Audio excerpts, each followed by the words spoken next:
도둑질이라는 의미가 얼마나 광범위하고 우리 생활 가운데 또 얼마나 많은 부분을 우리가 잘못하고 있는지 말씀 한번 보도록 하겠습니다.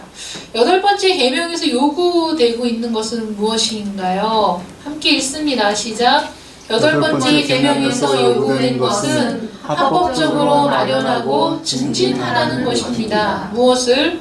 우리 자신과 다른 이들의 부와 외형적인 재산을 합법적으로 마련하고 증진하라는 거예요. 이것이 우리에게 요구된 계명입니다. 여러분, 도둑질하지 말라라는 그 계명에서 지금 굉장히 많이 범위가 넓어졌죠. 단순히 다른 사람의 것을 빼앗지 말아라, 훔치지 말아라의 차원이 아니라 더 넓은 의미에서 우리는 우리 자신과 또 우리 이웃, 다른 이들의 부와 외형적인 재산을 합법적으로 마련하고 불려나가는 것에 대해서 하나님이 우리에게 말씀하시는 거예요. 그래서 우리가 깨끗한 부자, 또는 합법적인 부자, 이런 거에 대해서는 하나님께서 뭐라고 하시는 게 아니고 부자가 되라는 거예요. 부를 증진시키면서 살아가라는 것이죠. 어떤 방법으로? 합법적으로 하라는 거예요. 창세기 30장 30절 말씀 함께 읽겠습니다. 시작. 내가 오기 전에는 외삼촌의 소유가 적더니 번성하여 때를 이루었으니 내 발이 이르는 곳마다 여호와께서 외삼촌에게 복을 주셨나이다. 그러나 나는 언제 내 집을 세우리이까. 내가 오기 전에는 외삼촌 라반의 소유가 별로 많지 않았어요.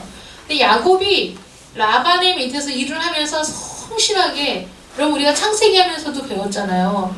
야곱이 잠도 제대로 못 자가면서 추운 데서 밤을 새워가면서 그 양들을 보살피고 양들을 기르는 일에 아주 최선을 다했다는 거예요. 부끄러움이 없다는 거예요.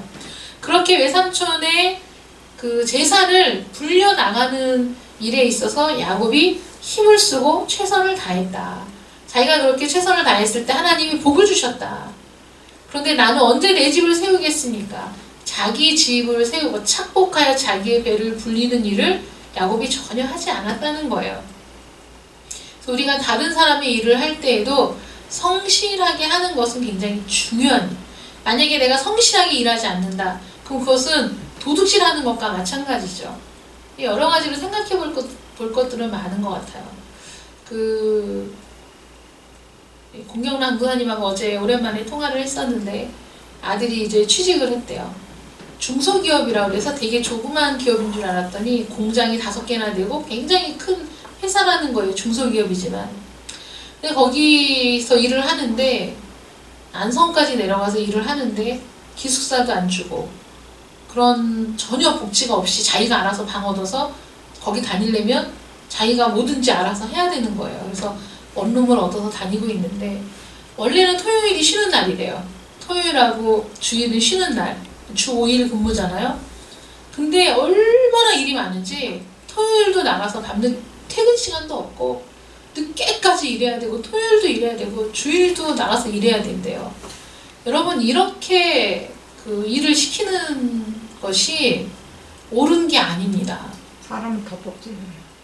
더 안 뽑는 거잖아요. 그러니까 지금은 왜 이런 사회가 됐냐면 저비용으로 고효율, 고소득을 올리기 위해서 그 이익을 더 많이 창출하기 위해서 더 많은 이익을 그러니까 극대화시키기 위해서 모든 것들을, 모든 비용들을 다 줄이고 이익만을 창출하려고 하는데 그 함께 일하는 사람들이 일하기 때문에 이익이 창출되는 거잖아요. 그러면 과도하게 업무를 맡기는 것도 사실은 도둑질이랑 똑같습니다.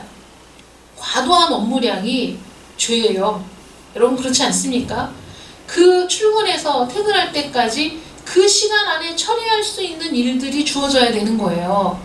그 시간에 일을 처리하지 못해서 더 늦게까지 일을 해야 되도록 과중한 업무를 맡기는 그것은 안 됩니다. 하나님이 기뻐하시는 거 아니에요. 그리고 능력이 된다면 사람을 더 충원해서 일할 수 있도록. 그래서 그 일이 사람이 막 병이 들고 힘들어서 그만둘 생각을 할 그 정도의 일을 맡기면 안 된다고 생각해요. 그런 거는 아닙니다. 그래서 너무 힘들어한다는 거예요. 너무 힘들어하니까 그 남편이 네가 이 일이 비전이 있어서 나중에라도 이 일을 지금 하는 것이 너에게 도움이 되고 유익이 된다면 참아라. 참고 일해라. 그런데 만약에 비전이 없어. 그러면 참지 말고 그만둬라. 이렇게 얘기했다고 하더라고요. 우리가 그런 부분들은 우리 사회적으로 많이 문제가 되고 있잖아요. 그러니까 사람을 하나 쓰고 그 사람을 하나 씀으로 인해서 그 사람의 인건비에다가 플러스 알파 내가 가져갈 거 어느 정도 적당한 이게 아니고 이 사람을 하나 쓰면서 여기서 몇 배를 얻어내려고 하다 보니까 사람을 착취하게 되는 것도 죄입니다. 그것도 그 사람의 시간과 인생을 도적질하는 것이다. 이렇게 생각하시면 돼요. 근데 지금 우리 사회는 사실 어디서부터 잘못돼서 어디서부터 고쳐야 될지 모를 정도로 너무 많이 그런 게 만연되어 있어가지고 나 혼자 이런 일들을 뒤집어 엎을 수 없는 그런 상황에서 한계를 느낄 때가 많이 있지요. 많이 있는데 그래도 포기하지 말고 나부터 우리 시작은 하긴 해야 됩니다. 그래서 그 다음 말씀 보겠습니다. 디모데전서 5장 8절 함께 읽겠습니다. 시작. 누구든지 자기 친족, 특히 자기 가족을 돌보지 아니하면 믿음을 배반한 자요 불신자보다 더 악한 자냐. 아멘. 네. 이 당시에도 자기 가족을 돌보지 않는 사람들도 있었고 예수님 당시에도 이건 하나님께 드림받이었다 하면서 부모에게 주지 않으려는 사람들, 그런 사람들의 악함을 주님이 책망하신 적이 있는데 믿음이 있다 하면서 친족을 돌보지 않는다면 불신자보다도 더 악한 자다. 그러니까 가족을 돌보는, 내가 돌봐야 할 사람들을 돌보지 않는 것도 도적질에 속한다. 이렇게 보시면 되겠습니다. 레위기 25장 35절 말씀 함께 읽습니다. 시작. 내 형제가 가난하게 되어 빈손으로 내 곁에 있거든 너는 그들을 도와 거류민이나 동거인처럼 너와 함께 생활하게 하되. 네, 레위기 율법이죠. 하나님이 율법으로도 이것을 명시해 놓으신 거예요. 내 형제가 만약에 가난하게 되어서 빈털터리가 되어서 네 옆에 있게 되면 그를 도와주라. 힘이 닿는 대로 도와주고 함께 살 수 있도록 그렇게 하라는 것이죠. 우리 신명기 22장 1절부터 4절까지 말씀을 한번 보겠습니다. 이거는 너무 길어가지고 제가 여기 기록을 못했으니까 성경을 찾으셔야 돼요. 신명기 22장 1절부터 4절까지 말씀.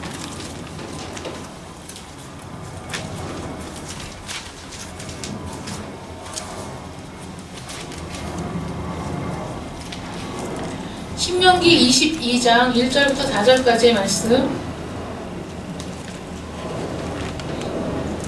보겠습니다. 우리 한 절씩 교독하겠습니다. 내 형제의 소나 양이 길 잃은 것을 보거든 못 본 채 하지 말고 너는 반드시 그것들을 끌어다가 내 형제에게 돌릴 것이요. 내 형제가 내게서 멀거나 또는 내가 그를 알지 못하거든 그 짐승을 내 집으로 끌고 와서 내 형제가 찾기까지 내게 두었다가 그에게 돌려줄지니 낙이라도 그리하고 의복이라도 그리하고 형제가 잃어버린 어떤 것이든지 내가 없거든 다 그리하고 못 본 채 하지 말 것이며 내 형제의 낙이나 소가 길에 넘어진 것을 보거든 못 본 채 하지 말고 너는 반드시 형제를 도와 그것들을 일으킬지니라. 아멘. 네, 여기 있는 말씀에서는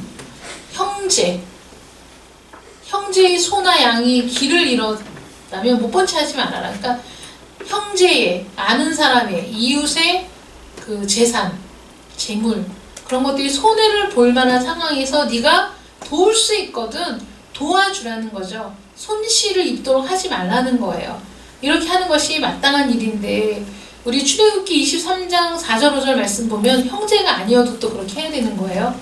출애굽기 23장 4절 5절 말씀 우리 함께 읽겠습니다. 출애굽기 23장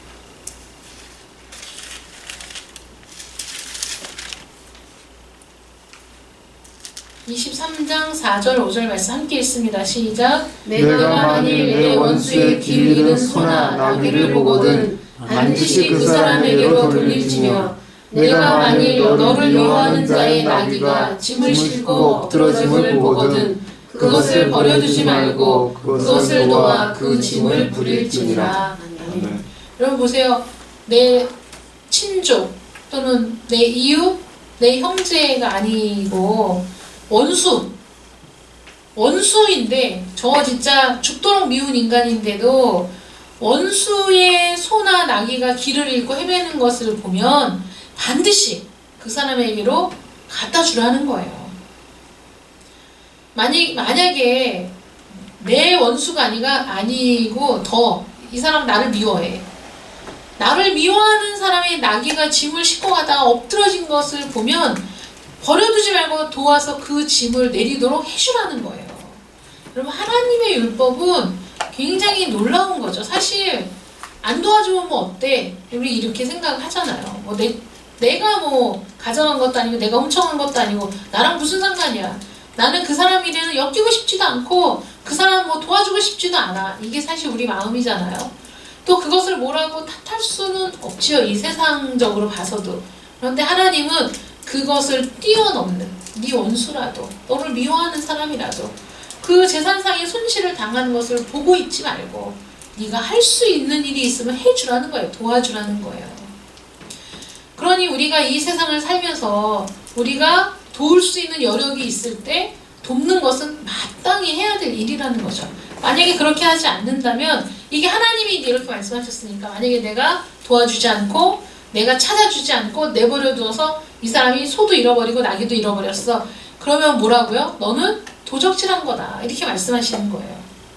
그러니까 하나님의 율법이 우리가 참 지키기가 쉽지 않습니다. 그 자동차 사고가 났을 때 제가 느낀 건 뭐냐면 너무 불공평해. 근데 막 이거 말도 안 돼. 막 나는 아무 잘못이 없는데 법적으로는 내가 잘못이라고 얘기하면 진짜 막 화가 나거든요. 그래서 이 교통사고가 이렇게 나면 생각한 대로가 아닌 거예요. 법은 또 다르더라고요. 나는 가만히 있었고 그 사람이 와서 내 차를 부셔버렸는데도 내 차를 거기다 세워둔 그 잘못이다 이렇게 얘기하니까 얼마나 억울한지 그거는 진짜 이해가 안 되는 그거는 합당하지 않은 일처럼 이렇게 여겨지거든요. 근데 하나님의 법은 우리가 이해할 수 없는 법이 아니라 우리가 할 수 없는 법이에요. 우리가 하고 싶지 않은 거. 그런데도 하나님은 이렇게 하라는 거예요. 하나님의 법은 아주 굉장히 포괄적으로 의를 실현할 수 있는 그런 법을 우리에게 주셨는데 이 8번째 계명에서 요구하는 것이 이런 거라는 거예요. 네 원수라도 너를 미워하는 사람이라도 버려두지 말고 네가 도와줄 수 있을 때 도와주라는 거예요. 그래서 우리 자신의 재산, 다른 사람의 재산 이런 것들을 합법적으로 마련하고 키워나갈 수 있는 것들은 하나님께서 하라는 거예요. 하라고. 그러니까 여러분 지혜롭게 살 필요가 있죠. 그러니까 옛날에는요 이런 것들을 배운 적이 없어요. 옛날에. 그래서 어떻게 생각했냐면 하나님을 믿는 사람이 집은 무슨 필요가 있고 돈은 무슨 필요가 있어. 이런 생각을 많이 했어요. 그래서 돈을 막 모으는 것도 그게 그 죄인 것 같고 그 재산을 증식하기 위해서 뭐 집을 알아보고 집을 사고 이런 것도 죄가 되는 것 같고 막 이런 적이 있었어요. 그래서 그런 것들에 대해서 애써 외면하고 사는 것이 잘하는 것이다 이런 생각을 한 적이 있었는데 하나님께서 원하시는 것은 그런 게 아니라 하나님의 뜻 안에서 합법적으로 열심히 일해서 재산을 증식하고 부를 누리는 거 괜찮다 이거예요. 하나님이 또 축복하실 때도 복을 주실 때도 그렇게 복을 주시잖아요. 그러니까 우리가 참 하나님의 말씀을 왜곡해서 알 때가 참 많은 것 같아요. 그래서 8번째 계명에서 하라고 하는 건 그거고 만약에 하지 말라고 하는 거는 뭐냐? 하라는 것은 우리 자신이나 우리 이웃이나 합법적으로 재산을 마련하고 증식하는 건 우리가 해야 되는 일이고 하지 말아야 될 건 이겁니다. 함께 읽겠습니다. 시작. 불의하게 방해하거나 방해하려는 어떤 것이든 금지되었습니다. 그것을 합법적으로 재산을 마련하고 증진시키는 그 일들을 불이하게 방해하는 것, 방해하려는 어떤 것이든지 다 금지되었다 이거예요. 그래서 우리 자신과 다른 이들의 부와 외형적인 재산을 방해하거나 방해하려는 어떤 것이든지 다 금지되는 것이다. 그래서 우리 잠언 21장 17절 말씀 함께 읽겠습니다. 시작. 연락을 좋아하는 자는 가난하게 되고 술과 기름을 좋아하는 자는 부하게 되지 못하느니라. 이거 우리가 너무 잘 알고 있는 말씀이죠. 잠언 23장 20절 21절 말씀 시작. 술을 즐겨하는 자들과 고기를 탐하는 자들과도 더불어 사귀지 말라. 술 취하고 음식을 탐하는 자는 가난하여질 것이요 잠자기를 즐겨하는 자는 헤어진 옷을 입을 것임이니라. 아멘. 사실 이 잠언 말씀들은 참 구구절절 우리가 다 암송을 해도 좋을 그런 말씀들이 많은데, 술을 즐겨하고 고기를 탐하는 자들하고는 사귀지도 말아라 이렇게 말씀하시죠. 술 취하고 음식을 탐하는 자는 가난해지고 잠자기를 즐겨하는 자는 헤어진 옷을 입는데요. 가난해지는 건 물론이거니와 잠자기를 좋아하는 사람이 헤어진 옷을 기워 입을 시간이 있겠습니까? 그러니까 게으른 사람을 얘기하는 건데, 게으른 사람들이 재산을 증식하기는 어렵겠지요. 부지런한 사람들이 재산을 증식하면서 살지 않겠습니까? 미국에서도 우리나라 사람들 참 대단하잖아요. 우리나라 사람들은 눈이 오나 비가 오나 더우나 추우나 일하는 사람들이잖아요. 그러니까 그 아프리카 그 더운 지방에서도 우리나라 사람은 돈 벌잖아요. 우리나라 사람은 가서 거기서도 일을 해. 걔네는 더우니까 일을 못해. 더워서 일 못하고 낮에는 일 안 하고 쉬어도 우리나라 사람들은 참 근면하고 성실한 그 국민성을 가지고 있잖아요. 웬만큼 더워서는 일을 안 한다는 건 생각도 못 하는 거죠. 웬만큼 춥다고 일 안 하는 것도 생각도 못 하는 민족이 우리나라 민족이에요. 우리나라 사람들이 가서 그 구멍가게에서 물건 팔면서 또 세탁소에서 밤낮 없이 그 다림질 해가면서, 그러니까 아침 일찍 열고 저녁에 늦게 닫고 그렇게 하니까 거기서 또 돈을 모으고 부를 축적하고 뭐 이렇게 사는 거죠. 우리나라 사람들은 어디 가든지 우리나라 사람이 안 들어간 나라가 거의 없다고 하더라고요. 200 몇 개 나라인데 우리나라 사람들이 거의 몇 나라만 빼놓고 거의 다 들어가 있다고 하더라고요. 그렇게 들어가서 열심히 사는 사람들이 우리나라 사람들입니다. 성실하게 근면하게 사는 것이 그 부를 합법적으로 마련하는 그런 방편이 되는 것이죠. 잠언 28장 19절 말씀 함께 읽겠습니다. 시작. 자기의 토지를 경작하는 자는 먹을 것이 많으려니와 방탕을 따르는 자는 궁핍함이 많으리라. 아멘.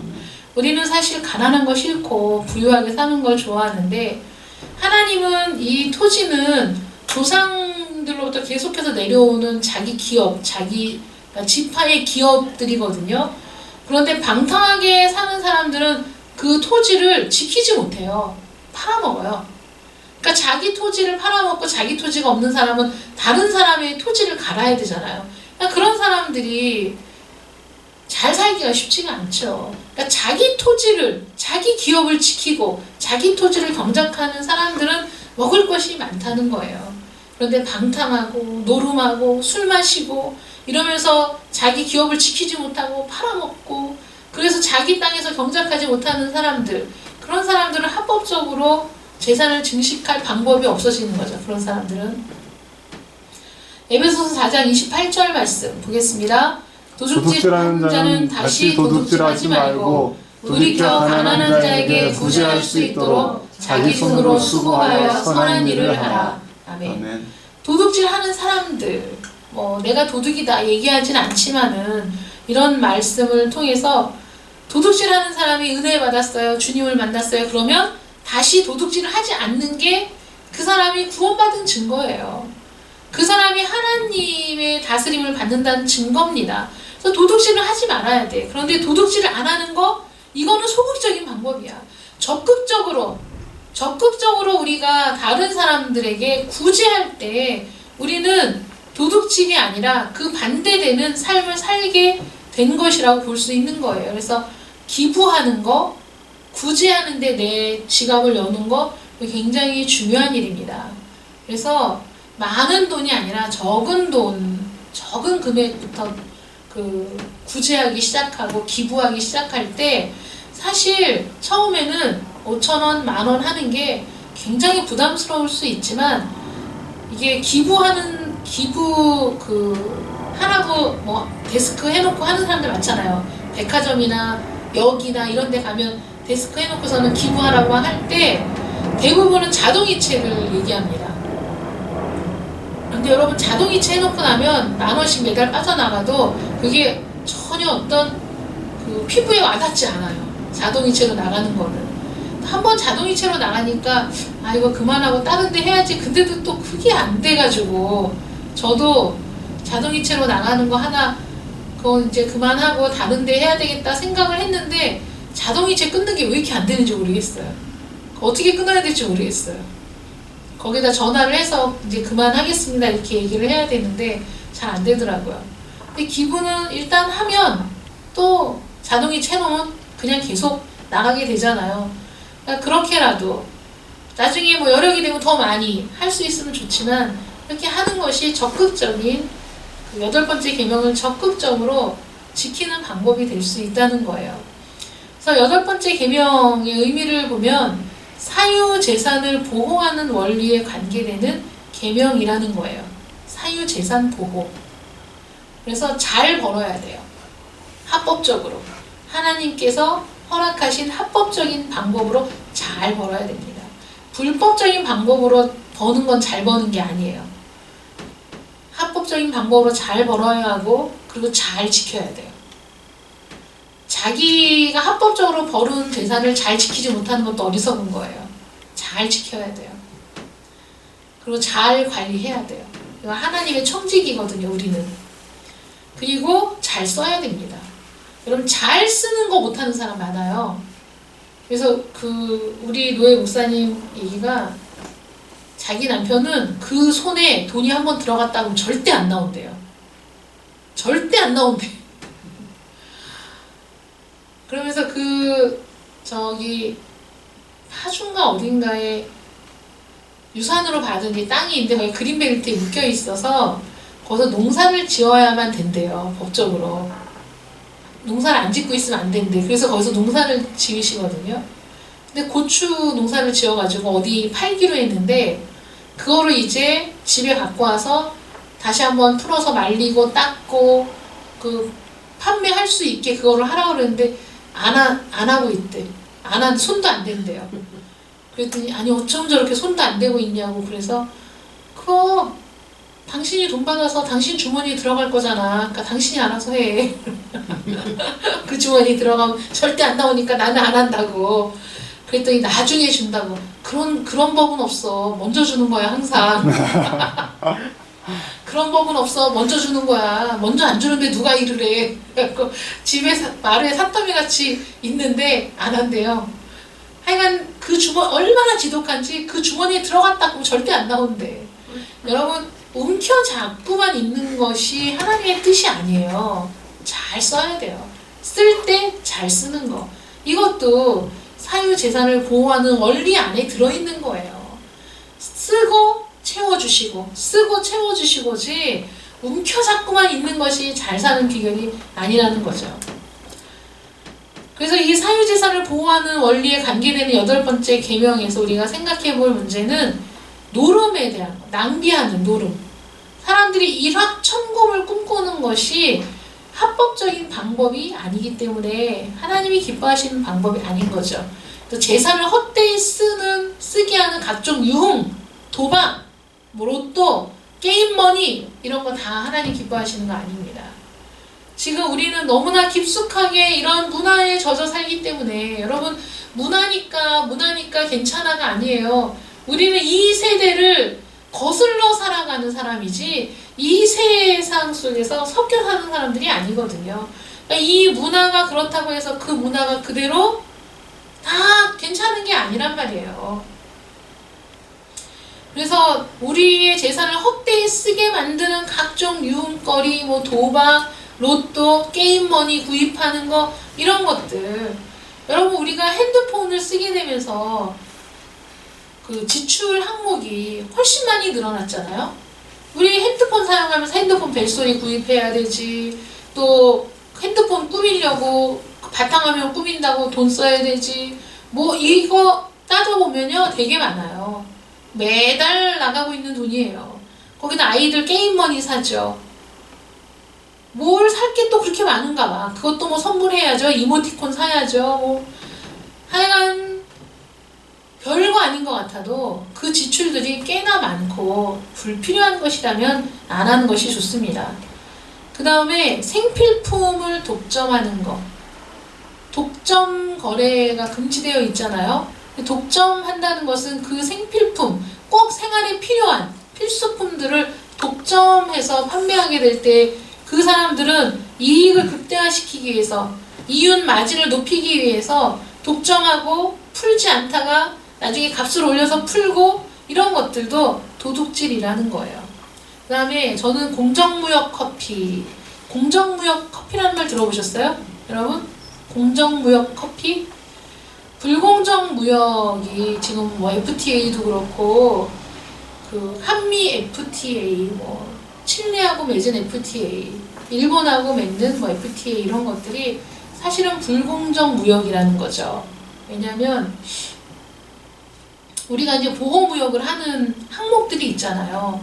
근데 우리는 미국과 같은 그런 선진국이 아니에요. 그러니까 여러분 보세요. 권투를 하는데 같은 체급끼리 승부를 내야지 공정한 승부가 되잖아요. 체급이 다른 선수가 한 링에서 싸우면서 공정한 시합을 기대할 수 없어요. 한 사람 막 헤비급이고 한 사람은 라이트급인데 그게 어떻게 공정한 싸움이 되겠어요.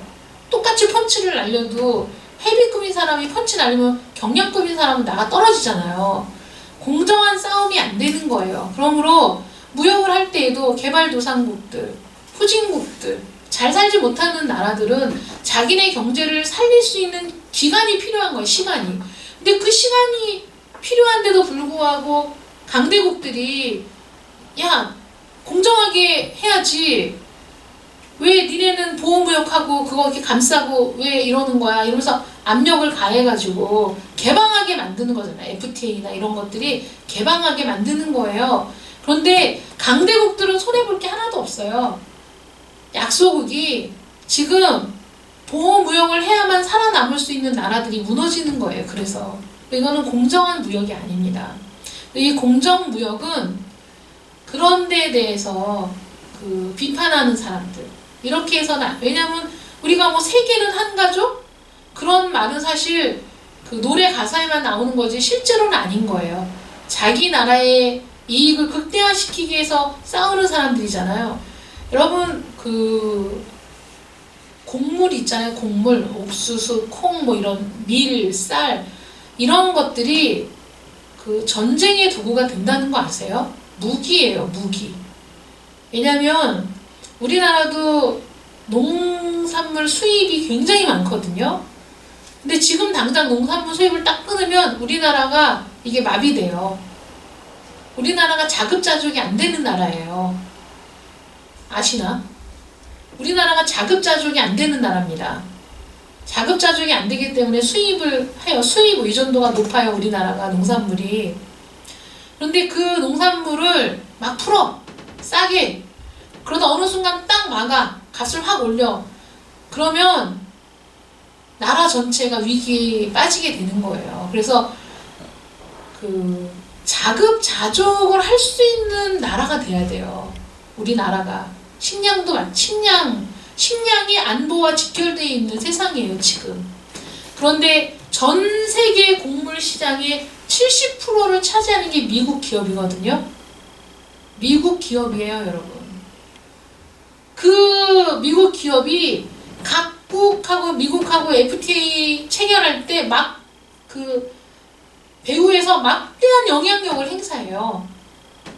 그래서 그 힘에, 자본력에 질 수밖에 없는 거예요. 개발도상국들이. 그래서 울며 겨자 먹기로 FTA를 체결하는 거예요. 그러니까 FTA를 반대하는 게 나쁜 게 아니에요. 우리나라는 무슨 그런 거 반대만 하면 다 종북이니 막 이렇게 얘기하는데 그래서는 아니고, 우리는 고등교육을 배웠어도 너무 많은 부분을 배우지 못했어요. 그런 부분을 알지 못해요.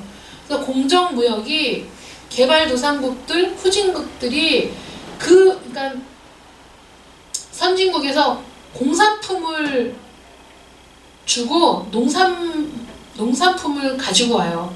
근데 공산품을 비싼 값에 팔고 농산물은 싼 값에 막 대량으로 구입을 하는 거예요. 그러면서 곡물 시장을 지배해요. 근데 이 공정무역을 주장하는 사람들이 우리 이렇게 하면 안 된다. 이거는 말이 안 된다. 그 개발도상국들, 후진국들 이런데 같이 함께 잘 살아야 되지 않느냐. 이게 하나님이 우리에게 바라시는 게 그거예요. 함께 잘 살아야 돼요. 함께 그 사람들도 세워주면서 가야 되거든요. 그래서 그들에게 그만한 대가를 지불하자. 이게 공정무역이에요.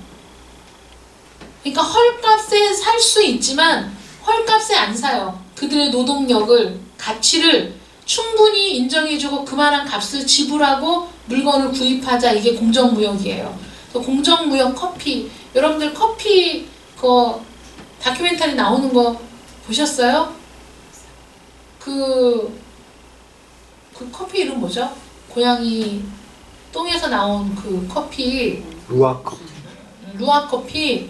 그것이 맛있다고 하니까 고양이들을 가둬놓고 다른 건 안 주고 그것만 먹여가지고 커피만 먹여가지고 얘네가 안 먹겠다고 하는데도 억지로 그것만 먹여가지고 그러면 이제 그거 똥으로 싸면 그거 골라내가지고 그거 팔잖아요. 이렇게 파는 그것도 현지인들은 얼마 돈을 못 받는 거예요. 그것을 가져다가 비싼 마진을 매겨가지고 파는 그 사람들이 돈을 버는 거지 현지인들이 돈 버는 거 아니거든요. 그러니까 그런 것들을 우리 그리스도인들은, 하나님은 우리에게 그런 것들에까지 눈을 돌리라고 하시는 거예요. 너희가 그런 위치에 있을 때, 너희가 그런 강대국의 위치에 있을 때 충분히 그들의 가치를 존중해주고 인정해주는 그런 일들을 너희가 하라는 거죠. 그래서 공정무역을 시작하는 사람들이 그런 취지에서 그런 것들을 시작한 거예요. 모든 분야에 퍼지진 않았지만 시작되고 있고 하고 있어요. 그런데 얼마나 할 수 있을지는 모르죠. 왜냐하면 거대 자본 기업들이 너무 많이 잠식하고 있는 상태이기 때문에 정말 작은 몸부림을 치고 있는 거지만, 그러나 그 작은 몸부림이 그 현지에 있는 사람들에게는 희망이 되고 소망이 되고 어떻게든지 살아보고자 하는 의욕이 되고요. 또 그들을 일깨우잖아요. 그들을 일깨우는 거예요. 그래서 그렇게 불공정한, 여러분 그 남아프리카 같은 데도 가서 그 다이아 원석 같은 거 캐오면서 그 사람들한테 콜라 주고 이러고 갖고 오고 이런 거잖아요. 이게 얼마나 불공정한 무역입니까? 여러분 지금 2년 전보다요, 지금 기아 상태에 허덕이는 사람이 6천만 명이 늘었대요. 그러니까 지금 거의 10억 가까운 인구가 지금 기아 상태에서 허덕이고 있거든요. 그런데 전 세계에서 수확되는 곡물은 전 세계 인구의 2배를 먹여 살릴 수 있는 곡물이 수확이 되고 있답니다. 그런데 왜 그럴까요? 왜? 그 중에 대표적인 이유 중에 하나는 그 가축들이, 소와 돼지들이 먹어치우는 곡물의 양이 어마어마하대요. 그들에게 사료로 주는 게. 그러니까 이거는 전부 다 모든 이 시스템이 돈 있는 사람, 잘 사는 사람 위주로 돌아가는 거예요. 그들에게 맛있는 고기를 팔기 위해서 그 좋은 사료들을, 좋은 곡물들을 돼지하고 소한테 주는 거예요. 그래서 우리가 소고기, 맛있는 소고기 1kg을 얻기 위해서 그 소에게는 10kg의 곡물을 줘야 된대요. 그러니까 우리가 1kg에, 아니 1인분의 고기를 먹으면 10인분, 10사람이 먹을 곡물이 사라지는 거예요. 그런데 이 가축들이 그 세계보건기구에서 조사한 바로는 어느 정도 수준이 적정 수준이다. 이 인구의 이 정도의 가축 수가 적정 수준이다 하는 그 가축 수의 2배가 넘는데요. 왜 그러겠어요? 팔아서 이익을 챙기려는 사람들이 더 많이 가축을 기르는 거죠. 더 많은 수의 소를 기르는 거예요. 그러니까 사람이 먹을 양식을 갖다가 소, 돼지를 기르는데 쓰고 있는 상황이라는 거예요. 그래서 지난번에 살인하지 말라 거기에 과식이 있잖아요. 거기에 지나친 육류 소비도 금지되어 있어요.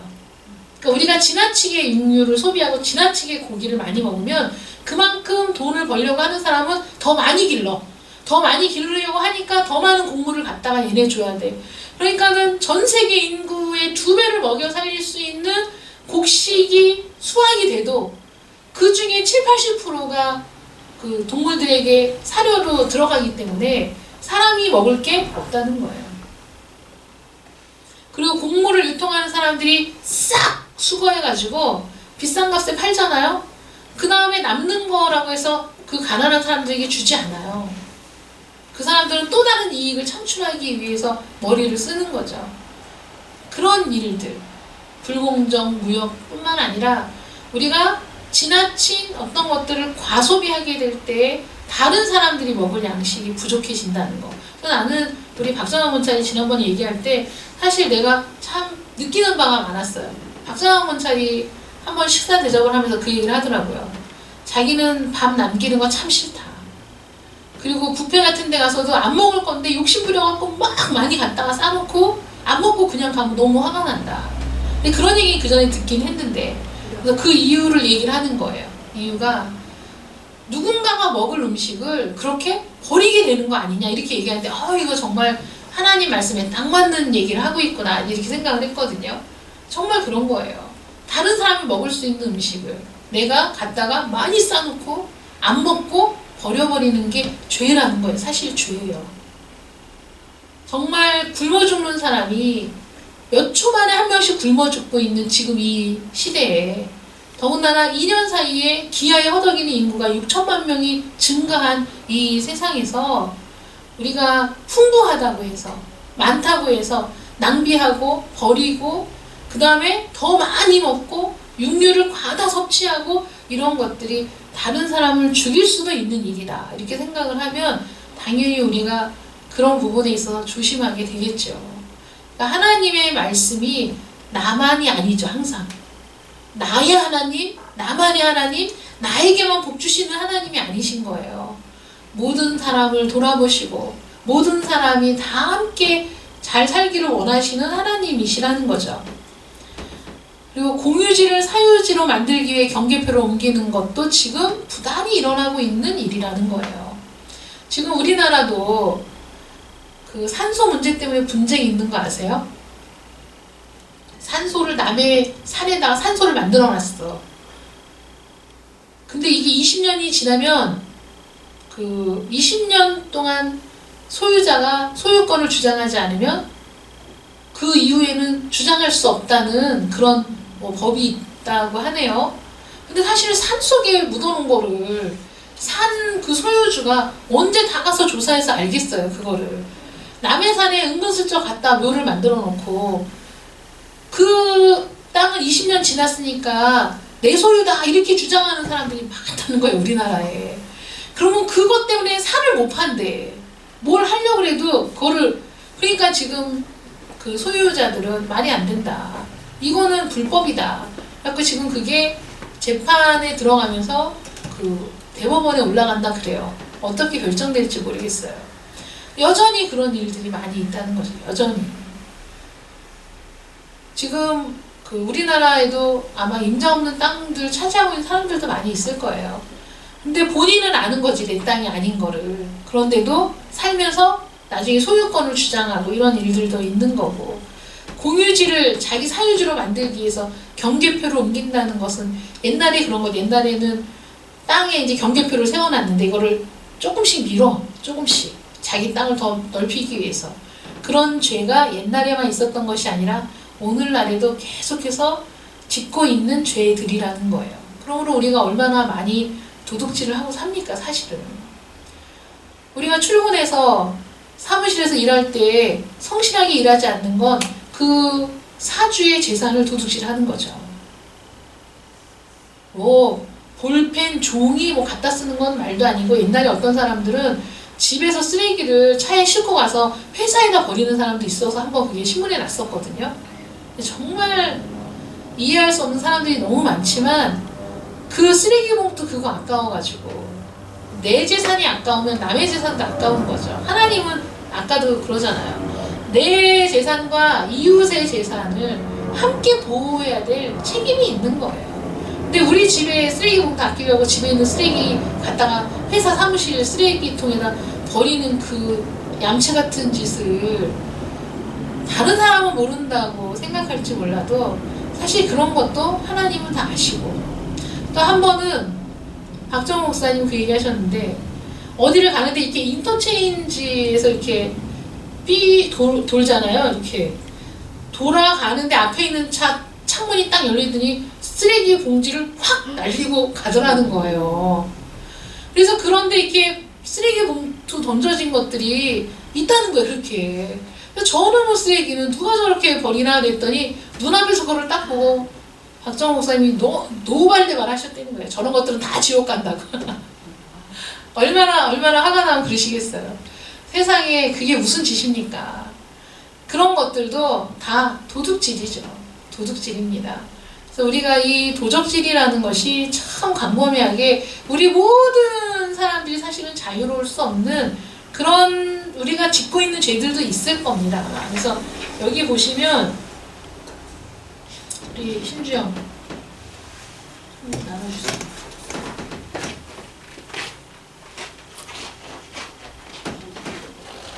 네? 방구 끼는 것 같아요. 방구 끼는 것 같다고요? 이거 바닥 이거 소리 나는 거예요.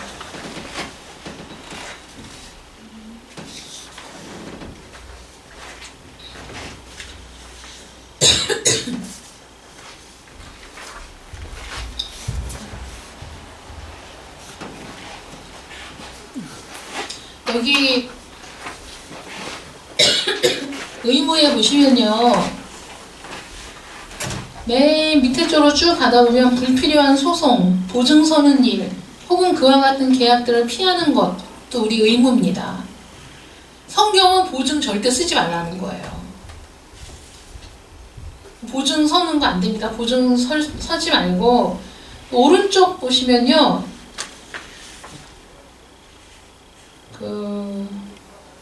억압, 착취, 고리대금업, 뇌물수수, 불법적으로 공유지를 사유지로 만들어 주민수를 줄이는 것, 가격을 올리기 위해 상품들을 매점 매석하는 것,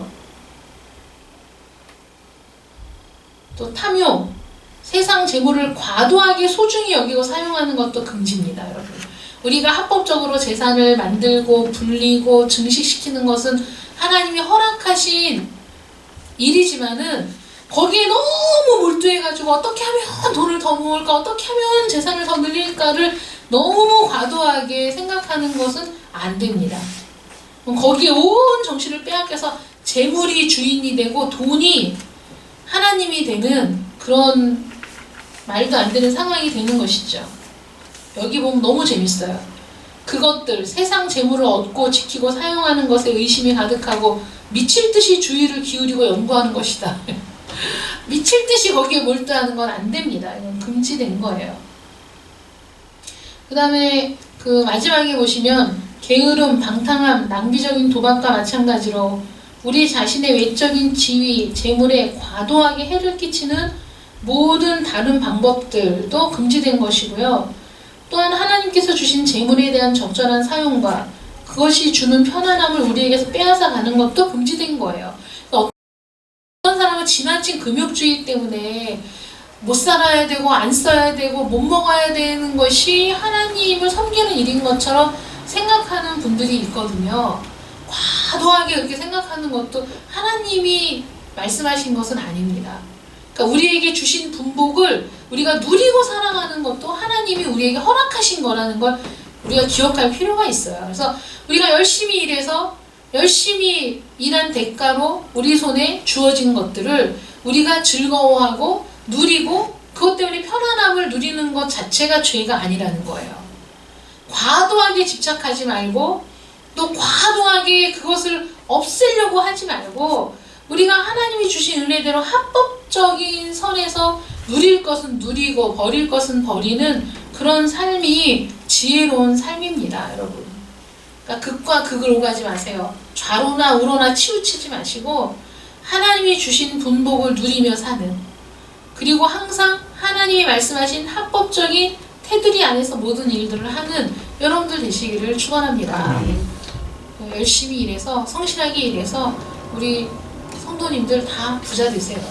깨끗한 부자, 깨끗한 부자, 하나님이 기뻐하시는 부자, 그리고 잘 관리하고 잘 쓰는 부자. 움켜쥐고만 있는 부자는 부자가 아니에요. 이게 무슨 부자예요? 자기도 옷 하나 못 사입고 뭐 하나 사 먹을 수도 없이 돈만 움켜쥐고 있는 게 무슨 부자야? 그건 진짜 세상에서 비참한 거지.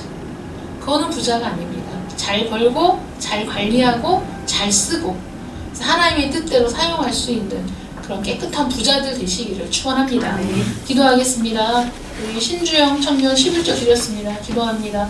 사랑의 하나님 감사합니다. 우리가 무엇이간데 우리를 이토록 사랑하시고 우리의 삶 가운데 우리를 지키시고 우리와 동행해 주시는지 그 은혜, 그 사랑 감사하고 또 감사합니다.